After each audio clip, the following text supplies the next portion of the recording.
आज गेमा रिकैप में हम बात करेंगे फिल्म द मून की, और इसकी खास बात इसका स्मॉल बजट है। ये एक small budget science fiction movie है, लेकिन स्मॉल बजट के बावजूद इसकी कहानी कमाल की है। लेकिन सबसे ज्यादा कमाल की बात तो ये है कि इसमें सिर्फ एक ही एक्टर है। अगरचे कॉस्ट छोटी है, लेकिन फिर भी फिल्म का मौजू इंतहाई बड़ा है, जो कि बिग कॉर्पोरेशंस की लालच और कैपिटलाइजेशन के बारे में है, और ये बताता है कि किस तरह बिग कॉर्पोरेशंस अपने मुनाफे के लिए लोगों से गैर इंसानी सलूक करने से बाज नहीं आती। तो अब फिल्म की तरफ चलते हैं, लेकिन उससे पहले वही एक reminder, Please like, share and subscribe.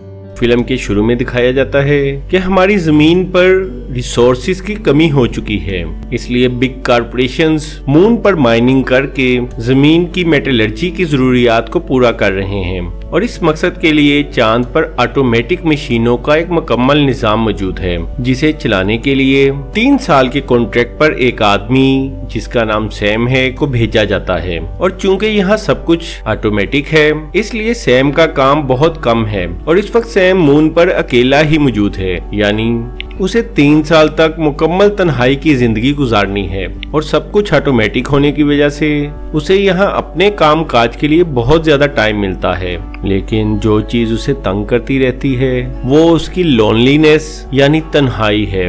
और किसी वजह से मून पर मौजूद कम्युनिकेशन डिवाइसेस जैम हो गई थीं, इसलिए वो अपने घर वालों से भी राब्ता नहीं कर पा रहा था। और इस मौके पर उसका साथ सिर्फ एक AI कंप्यूटर रोबोट दे रहा था, यानी आर्टिफिशियल इंटेलिजेंस रोबोट, जिससे वो बातें कर सकता था। लेकिन जाहिर बात है कि मशीन एक इंसान की कमी तो पूरा नहीं कर सकती, इसलिए जब भी वो उदास होता तो वो अपनी बीवी और बच्ची की वीडियोस देखता रहता। लेकिन इसके बावजूद वो इतनी ज्यादा तन्हाई का शिकार था कि वो कंप्यूटर के अलावा वहाँ मौजूद पौधों और तमाम चीजों से भी बातें करने की कोशिश करता रहता। और कभी कभी उसे हेलुसिनेशंस होते, जिसमें उसे वहाँ पर दूसरे लोग भी नजर आते। और जूं-जूं उसके 3 साला कॉन्ट्रैक्ट के दिन मुकम्मल हो रहे थे, तो सैम को लग रहा था कि अकेले रहने की वजह से वो बीमार होता जा रहा है। और इसी तरह दिन गुजरते गए, और उसके जमीन पर वापस जाने में सिर्फ 2 हफ्ते बकाया रह गए।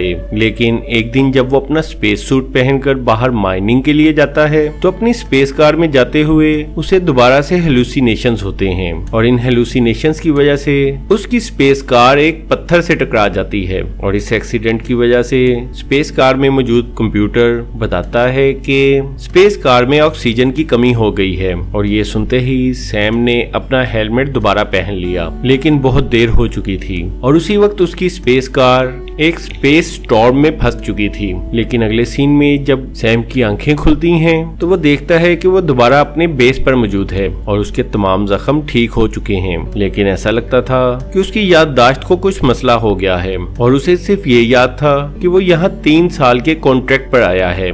इस मौके पर AI रोबोट उसे मुकम्मल ठीक होने तक आराम करने के लिए कहता है, लेकिन सैम हिम्मत करके अपने पांव पर खड़ा हो जाता है। और उसी वक्त वो रोबोट और जमीन पर मौजूद हेडक्वार्टर के दरमियान बातचीत सुनता है, और वह हैरान होता है कि क्या कम्युनिकेशन डिवाइसेस ठीक हो चुकी हैं। और जब वो रोबोट से इस बारे में पूछता है, तो रोबोट उसकी किसी सवाल का जवाब नहीं देता, बल्कि वो उसे कहता है कि हो सकता है कि एक्सीडेंट की वजह से उसका ब्रेन डैमेज कर गया हो, और वो इस वक्त भी हेलुसिनेशन कर रहा था। और आखिरकार सैम मुकम्मल तौर पे रिकवर हो जाता है, और उसकी सेहत भी एक्सीडेंट से पहले से ज्यादा बेहतर है, और उसे जो भी सेहत के मसाइल थे वो एक्सीडेंट के बाद मुकम्मल तौर पे गायब हो चुके थे। और चूंकि अब वो मुकम्मल तौर पर ठीक था, इसलिए वो अपनी स्पेस कार की मुरम्मत करके दोबारा माइनिंग के लिए जाना चाहता है। लेकिन रोबोट ने उसे इस बात की इजाजत देने से इनकार किया। इसके बाद उसने हेडक्वार्टर से इस बारे में राब्ता किया, जहां से उसे बताया गया कि वो कुछ टेक्नीशियंस को मुरम्मत के काम के लिए मून पर भेज रहे हैं, और उनके आने तक सैम बिल्कुल बाहर ना जाए। ये सुनकर सैम हैरान रह गया कि ऐसा क्या मसला हो गया है कि पहले कंप्यूटर और अब जमीन पर मौजूद हेडक्वार्टर के तमाम लोग उसे बाहर जाने से रोक रहे हैं। रात के वक्त सैम को एक अजीबोगरीब ख्वाब आया कि उसके साथ ब्लैंकेट में एक दूसरा एस्ट्रोनॉट भी मौजूद है। और इस ख्वाब के आने के बाद वो ये सोचने पर मजबूर हो गया कि यकीनन स्पेस कार में कोई सीक्रेट मौजूद है जिसे उससे छुपाने के लिए उसे बाहर जाने से मना किया जा रहा है। सैम जानता था कि कंप्यूटर अपने प्रोग्राम के मुताबिक उसकी हिफाजत का जिम्मेदार है, इसलिए उसने प्रोग्राम में थोड़ी सी गड़बड़ की, जिससे कंप्यूटर को ये एहसास हुआ कि अगर वो सेंटर में रहेगा तो ये उसके लिए खतरा है। इसलिए उसने सैम को फौरन ही वहां से बाहर जाने के लिए कहा। फिर सैम फौरन ही एक दूसरी स्पेस कार में बैठकर एक्सीडेंट वाली साइट पर पहुंचा। और जिस वक्त वो एक्सीडेंट वाली स्पेस कार तक पहुंचा तो वहां जाकर उसने देखा कि वहां एक दूसरा एस्ट्रोनॉट उस कार में फंसा पड़ा है। और सैम एक दूसरे इंसान को मून पर देखकर हैरान रह गया। और जो ही उसने उसके हेलमेट को साफ किया तो उसकी हैरानगी और ज्यादा बढ़ गई कि वो दूसरा एस्ट्रोनॉट भी सैम ही है। वो फौरन दूसरे एस्ट्रोनॉट को लेकर अपनी बेस तक आया और रोबोट से इस बारे में पूछने लगा, लेकिन रोबोट ने उसकी किसी भी बात का जवाब नहीं दिया। लेकिन इसके बाद उसने उसकी ट्रीटमेंट की और अब यहाँ पर दो सैम थे, एक ओल्ड सैम और एक न्यू सैम। और ये देखकर जितना न्यू सैम हैरान था उतना ही ओल्ड सैम भी हैरान था। इसलिए उसने अपने आप को चेक किया कि वो कहीं फिर दोबारा तो हेलुसिनेशन नहीं कर रहा। इसके बाद ओल्ड सैम अपने घर जाने के बकाया दिन गिनने लगा, जबकि न्यू सैम अपने रोजमर्रा के कामों में मसरूफ था। और इस सूरत हाल से वो दोनों ही परेशान थे। आखिर एक दिन ओल्ड सैम ने न्यू सैम से बातचीत की कोशिश की, लेकिन न्यू सैम ने ओल्ड सैम को एक क्लोन कहा और उसे कहा कि उसे लगता है कि वो कोई असली इंसान नहीं बल्कि एक क्लोन है। और इसके जवाब में ओल्ड सैम ने उसे कहा कि वो उससे उम्र में बड़ा है, इसलिए मुमकिन है कि वो उसका क्लोन हो। और इस बातचीत के बाद उन दोनों में मौजूद अजनबियत की दीवार पिघल गई और वो दोनों एक दूसरे से अपने बारे में बात करने लगे। और यहाँ देखा जा सकता था कि अगरचे वो दोनों एक जैसे नजर आते थे, लेकिन दोनों में एनर्जी लेवल का वाज़ेह फर्क था। जहाँ ओल्ड सैम कूल माइंडेड था, वहीं न्यू सैम शॉर्ट टेम्पर था। इसके अलावा ओल्ड सैम बीमार था, जबकि न्यू सैम मुकम्मल सेहतमंद था। और जब ओल्ड सैम ने उसे अपनी बेटी की तस्वीर दिखाई और न्यू सैम को बताया कि वो अपनी बेटी और बीवी को बहुत मिस करता है, तो यंग सैम की मेमोरी में कोई भी बच्ची नहीं थी बल्कि सिर्फ एक बीवी थी जिसे उसने 3 साल बाद जमीन पर जाकर दोबारा मिलना था। उसी वक्त जमीन पर मौजूद हेडक्वार्टर से एक वीडियो मैसेज आया कि मेंटेनेंस टीम अगले 14 आवर्स में यानी 14 घंटों में वहां पहुंच जाएगी। ये मैसेज सुनकर ओल्ड सैम ने कहा कि हो सकता है कि टीम रिपेयर का काम मुकम्मल करने के बाद उसे अपने साथ जमीन पर ले जाए। लेकिन न्यू सैम का ख्याल इस बारे में बिल्कुल मुख्तलिफ था। उसका कहना था कि 3 साल ओल्ड सैम के और 3 साल न्यू सैम के गुजारने के बाद उसे नहीं लगता कि कोई उन्हें जमीन पर वापस ले जाएगा। और उसे ये लगता था कि वो असल में क्लोन हैं जिन्हें कंपनी ने क्लोन किया था ताकि किसी नए आदमी को जॉब पर ना रखना पड़े। और इस तरह नए आदमी की ट्रेनिंग और उसे लाने ले जाने में जो खर्चा होता वो सब कुछ कंपनी मुनाफे में बचा रही थी। और कंपनी ने एक ही सैम के बार बार क्लोन करके अपने मून बेसिस को चलाने का इंतजाम कर रखा था। इसके बाद न्यू सैम ने इस बात का भी इजहार किया कि हो सकता है वहाँ कोई सीक्रेट कंपार्टमेंट हो जिस तक उनकी एक्सेस ना हो, और हो सकता है कि वहाँ पर मजीद क्लोन भी मौजूद हों। लेकिन उसकी ये बात सुनकर ओल्ड सैम गुस्से में आ गया, क्योंकि अगर ये बात सच होती तो फिर उसके जमीन पर जाने के चांसेस बिल्कुल खत्म हो गए थे, क्योंकि अगर वो क्लोन था तो फिर वो कभी भी जमीन पर वापस नहीं जा सकता था। लेकिन बाद में जब उसने ठंडे दिल से सोचा तो उसे न्यू सैम की बात में वजन नजर आया। इसलिए उसने कंप्यूटर से पूछा कि क्या वो क्लोन है या असली आदमी। लेकिन इस मौके पर रोबोट, जिसे सैम की मदद के लिए ही डिजाइन किया गया था, ने सैम को बता दिया कि वो असल में क्लोन है और उसकी तमाम जमीन के मुतालिक मेमोरीज सिर्फ कंप्यूटर फाइल्स थीं जिसे उसकी मेमोरी में ट्रांसप्लांट कर दिया गया था। और ये तमाम मेमोरीज उस असल सैम की थीं जिसके वो सब क्लोन्स थे। ये सब जानने के बाद दोनों सैम्स एक दफा तो उदास हुए, लेकिन इसके बाद न्यू सैम ने ज़हन लगाया कि यहाँ बेस के करीब ही कोई सिग्नल जैमर लगा हो, जिसकी वजह से उनकी वीडियोस या कॉल उनके घर तक नहीं पहुंच पा रही।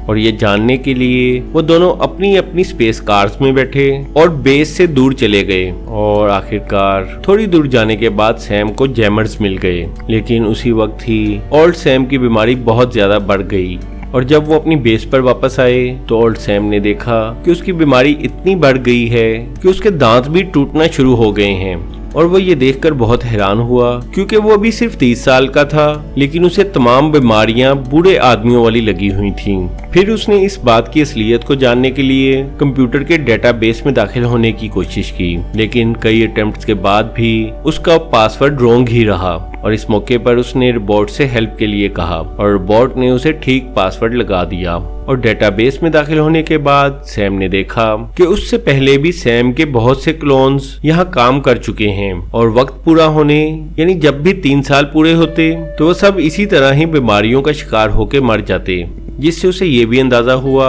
کہ کلون کرتے وقت ان کی جینیٹک انجینئرنگ میں کچھ ایسی گڑبڑ کی گئی ہے کہ وہ صرف اور صرف 3 سال تک ہی زندہ رہ سکیں، اور جب بھی 3 سال کا عرصہ پورا ہوتا ہے تو انہیں بہت سی بیماریاں لگ جاتی ہیں جن سے وہ خود بخود ہی مر جاتے۔ اس کا مطلب یہ تھا کہ نیو سیم کی تمام باتیں ٹھیک تھیں کہ وہ کلون ہی تھے، اور کسی بھی کلون کو آج تک زمین پر واپس نہیں لے جایا گیا تھا۔ اس کے بعد اولڈ سیم نے بیس کی اچھے طریقے سے تلاشی لی تو وہاں اسے ایک سیکرٹ کمپارٹمنٹ ملا۔ اس کے بعد اس نے نیو سیم کو وہاں بلایا، اور جب دونوں نے اندر جا کر دیکھا تو وہاں بہت سے باکسز میں سیم کے بہت سے کلونز پڑے تھے، اور یہ ہائبرنیٹ یعنی بے ہوشی کی کیفیت میں تھے، جنہیں وقت آنے پر زندہ کیا جانا تھا، اور ان میں سیم کی میموریز ٹرانسپلانٹ کر دی جاتی۔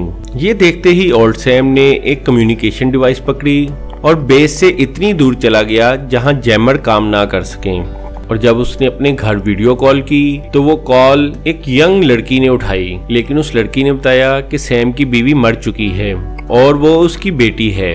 یہ دیکھ کر اولڈ سیم مکمل طور پر ٹوٹ گیا، اور جب اس نے اپنے باپ یعنی اصل سیم کو بلانے کے لیے آواز دی تو سیم نے فوراً ہی کال ڈسکنیکٹ کر دی، اور یہ حقیقت اولڈ سیم کے لیے کسی حادثے سے کم نہیں تھی کہ وہ ایک کلون ہے اور اس کی اصل میں کوئی بھی بیوی اور بیٹی نہیں ہے جن سے ملنے کے لیے وہ 3 سال تک انتظار کرتا رہا تھا۔ اس کے بعد اولڈ سیم واپس بیس پر آیا تو نیو سیم نے اسے بتایا کہ ریسکیو ٹیم کے وہاں آنے میں صرف 7 گھنٹے بقایا رہ گئے ہیں، اور اگر انہوں نے بیس پر آ کر وہاں 2 سیمز کو دیکھا تو یقیناً وہ دونوں کو ہی مار دیں گے، اس لیے ان دونوں میں سے صرف ایک ہی زندہ رہ سکتا ہے۔ اس کے بعد نیو سیم نے اولڈ سیم کا کال ریکارڈ دیکھا تو اسے بھی پتا چل گیا کہ اس کی بیوی مر چکی ہے، جو کہ نیو سیم کے خیال میں اس کی بھی بیوی تھی، اور یہ جان کر وہ بھی دکھی ہو گیا۔ اس کے بعد دونوں نے ایک پلان کیا کہ وہ ایک کلون کی ہائبرنیشن ختم کریں گے اور اسے وہاں سیم بنا کر پیش کریں گے،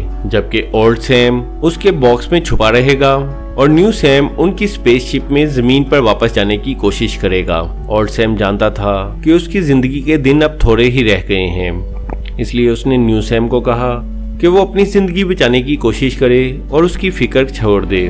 یہ سن کر نیو سیم اولڈ سیم کے ساتھ ایکسیڈنٹ سائٹ تک گیا اور اولڈ سیم کو دوبارہ اس کی ایکسیڈنٹ کار میں بٹھا دیا، اور اب ٹیم کے وہاں پہنچنے میں صرف 1 گھنٹہ اور 40 منٹ بقایا تھے، اور اسی وقت نیا کلون ہوش میں آنے لگا۔ اس کے بعد نیو سیم نے اپنی مائننگ مشین کو استعمال کرتے ہوئے وہاں موجود جیمرز کو تباہ کر دیا تاکہ ان بڑی کارپوریشنز کی کانسپریسی کو دنیا کے سامنے دکھایا جا سکے۔ اس کے بعد ٹیم وہاں پہنچی اور آخری سین میں دیکھا جا سکتا ہے کہ نیو سیم ان کی اسپیس شپ میں دنیا کی طرف واپس جا رہا ہے تاکہ وہاں پہنچ کر وہ بڑی کمپنیوں کے راز فاش کر سکے، جبکہ اولڈ سیم اسے جاتے دیکھ کر اطمینان سے آنکھیں بند کرتا ہے، کیونکہ اب وہ اطمینان سے مر سکتا تھا کہ اس کی قربانی رائے گاہ نہیں جائے گی، اور ان تمام بڑی کمپنیوں کے لالچ اور خود غرضی دنیا پر واضح ہو جائے گی۔